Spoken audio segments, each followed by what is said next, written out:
world has one interconnected ocean, a vast blue expanse critical to life on Earth.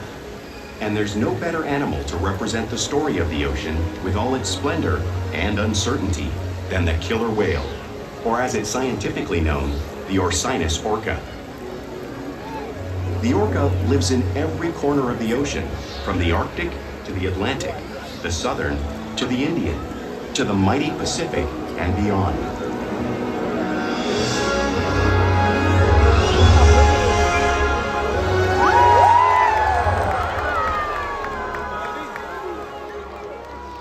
This whale's story is the ocean's story, and it is one we all share.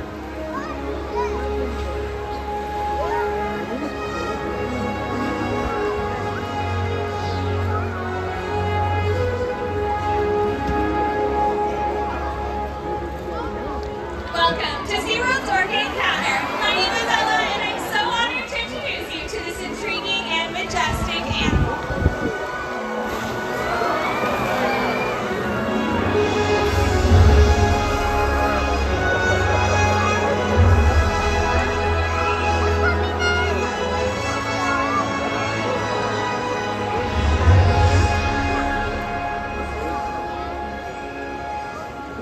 There's nothing like seeing such a whale up close and learning about them and their natural behaviors.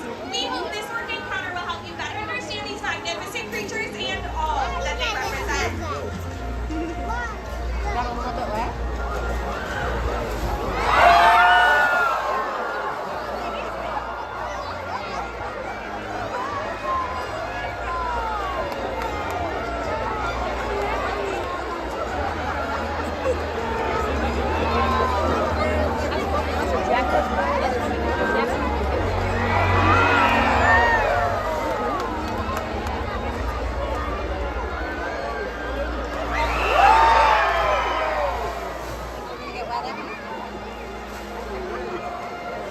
While they are found in every ocean, orcas living off the coast of Iceland are quite different than those near Costa Rica. In fact, there are at least 10 types, or ecotypes, of killer whales. An ecotype describes the differences between killer whales' size, physical form, prey, social structure, and habitat. As you can see, the differences are subtle, The water in there? but noticeable when compared side by side. Orcas are adapted perfectly to their environments, and even the whale's black and white coloration has a purpose. It camouflages the outline of their bodies in the water, making it easier for them to surprise and catch their prey.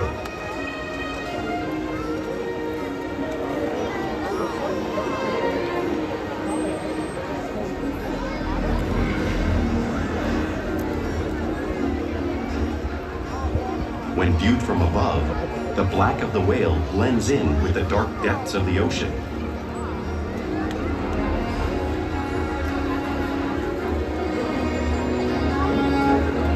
When viewed from below, the orca's white bellies match the brighter surface of the water, blending with the light above, giving them the perfect camouflage.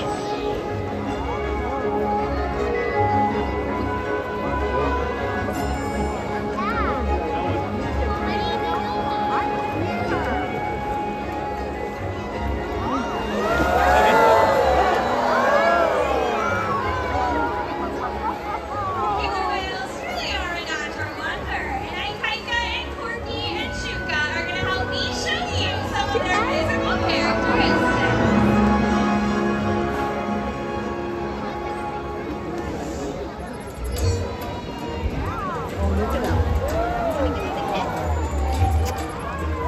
Their blowholes are perfectly designed for getting a quick breath of air on the surface of the water. Even the location of their eyes works to their advantage. It may look like their eyes are in that white patch, but that's a visual distraction. Their eyes are actually the black area in front of the white patch, camouflage for drowsy threat. Eyes in front of the white part. The fin on the back of the whale is called a dorsal fin, which helps stabilize organs when they swim and helps them regulate their body temperature. Those dorsal fins have no muscle or bone inside them, which is why you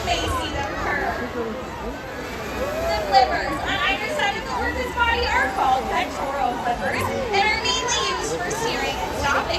Pectoral flippers have 5 bony digits inside them, just like the human hand.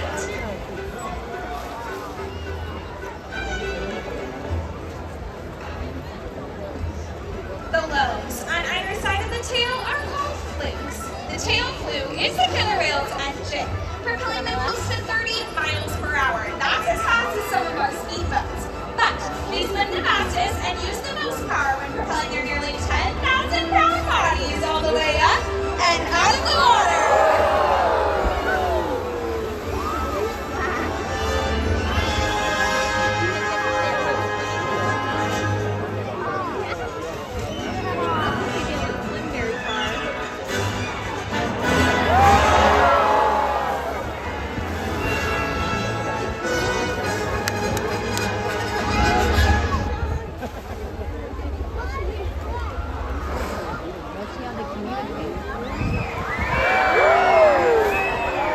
Killer whales are highly social animals with a well-defined social structure. An orcapod is always led by a female. Though just half the size of her male counterpart, she is in charge. It's all about attitude, not size. Yeah, girl power. Because they live and work as a group, orcas need to communicate with sounds and body language. Orcas use clicks for echolocation or navigation.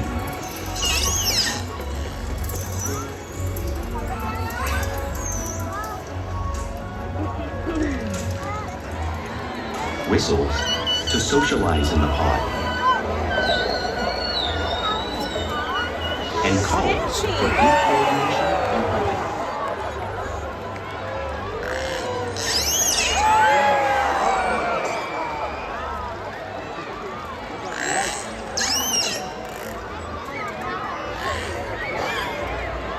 Vocal development studies here at SeaWorld show that early on, calves learn vocalization from their mothers.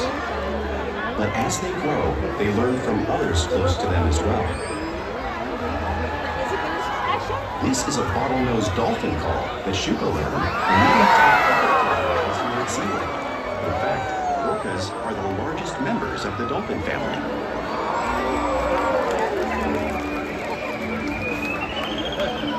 Abby's gonna get a shower. Whales here and in the wild use vocalization to communicate all the time. Watch the computer. Like all animals, killer whales use body language as a part of their communication. Pectoral slaps are used to show dominance or to get noticed. For example, a mother needs a head slap to get her calf's attention.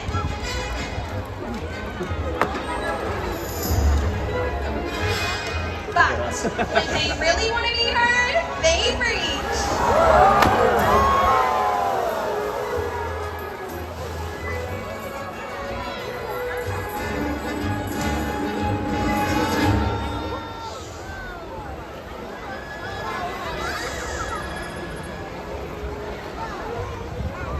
Spot hopping is how killer whales communicate and get a better view of their surroundings when they live.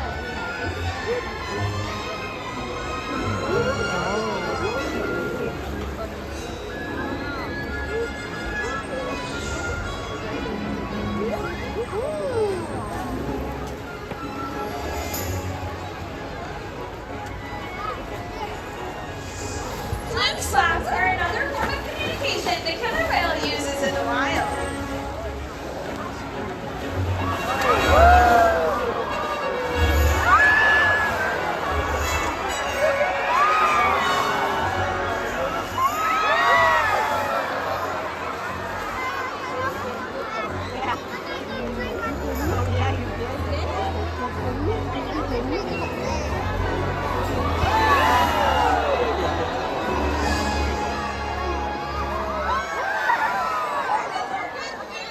So it's no wonder they're at the top of the ocean's food chain.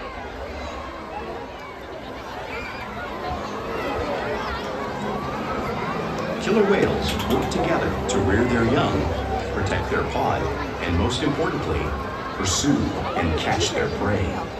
Every day they cooperate to survive in the wild oceans of the world. The orca's hunting techniques are as varied as the whales themselves. You have a lot of Norwegian killer whales will circle herring, herding them together.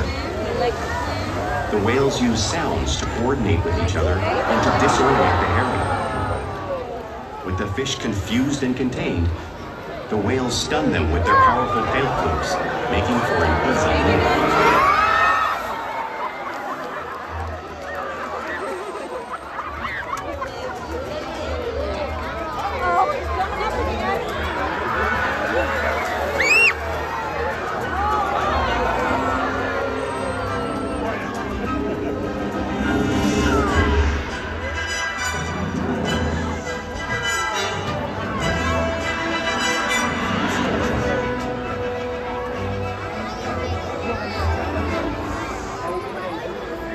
Whales in the southern hemisphere will capture sea lions by pulling them right off the beach. This is Ikaika, showing a very similar behavior.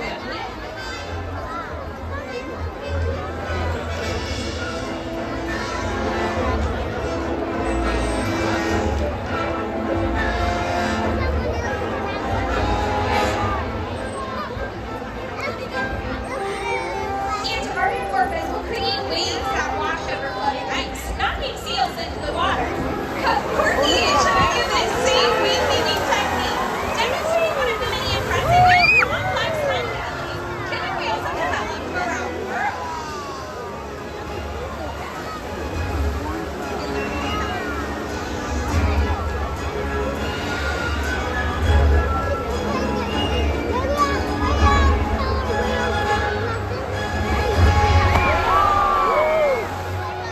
Now, we've only just seen these waves crashing in front of us. We can't really imagine the amount of water displaced until you experience it firsthand.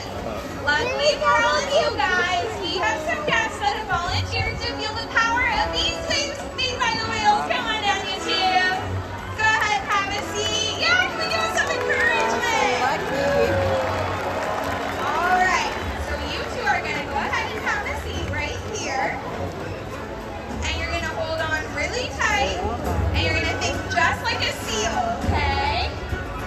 Alright, so Ikaika is gonna be on his way. I'll let you know when he's coming over. You're gonna hold on tight, think like a seal, and that's your little expert, alright? Water's 55 degrees today, so it should feel pretty good. So here comes Ikaika, and here comes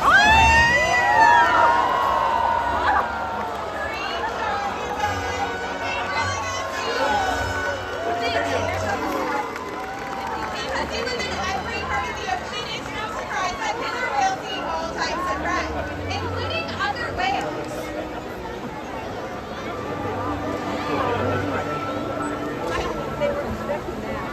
The blue whale on screen is the largest animal on Earth. It is 5 times longer and 50 times heavier than a killer whale. So how does an orca, the size of Ikaika and Corky, prey on a whale that size out in the wild? It's because killer whales are the ultimate team players. Take a picture, Jeff? In this example, we see the larger male orcas surround a sperm whale, forming a perimeter, while the females continue to drive the whale forward until it reaches exhaustion. The calves then move in to join the adults in the group.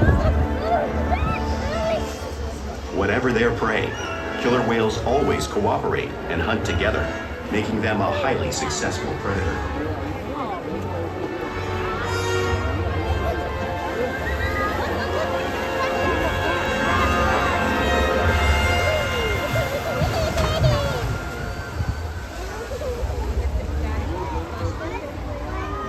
Play is an essential part of everyday life for killer whales. It's how they teach their young to hunt and practice their skills as they grow.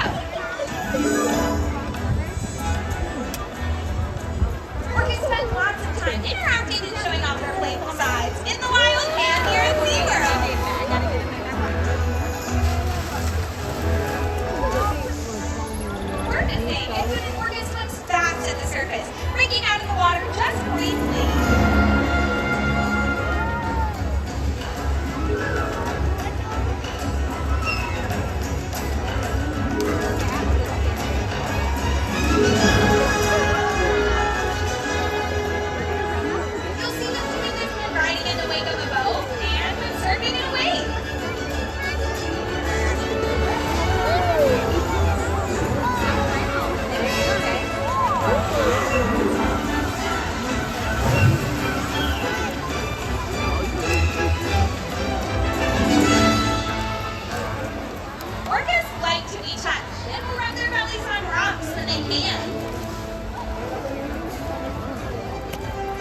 Shouka is doing this year, just like killer whales in British Columbia.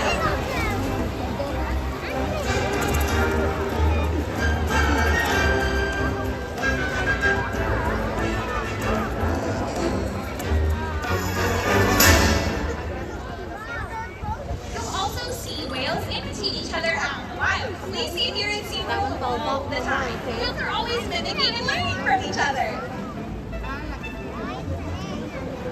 Oh, look at the waving at you.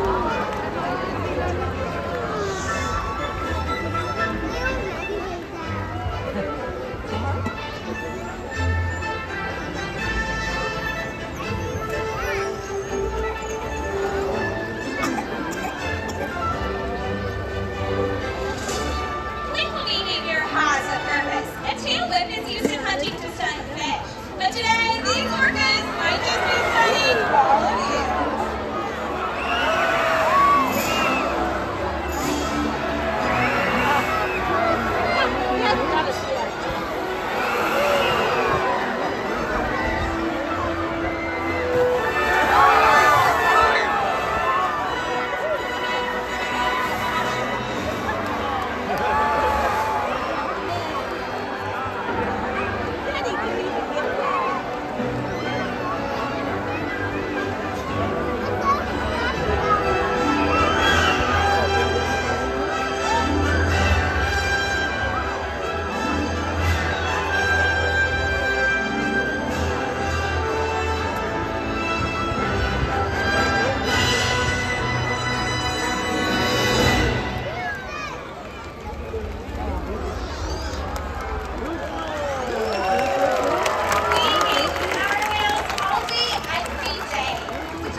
Husbandry behaviors. One of them is rolling over for something on her tail, just like you see Shouka doing below the screen there.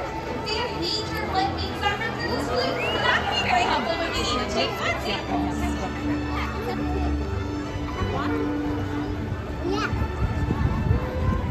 They'll also slide out onto the scales so that we can monitor their weight, just like you see Orca doing up on the screen. Here comes again.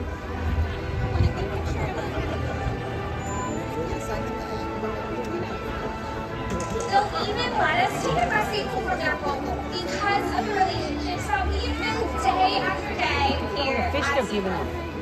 And now I'm going to take some time to talk about a very special whale. If you would all help me in welcoming up Corky.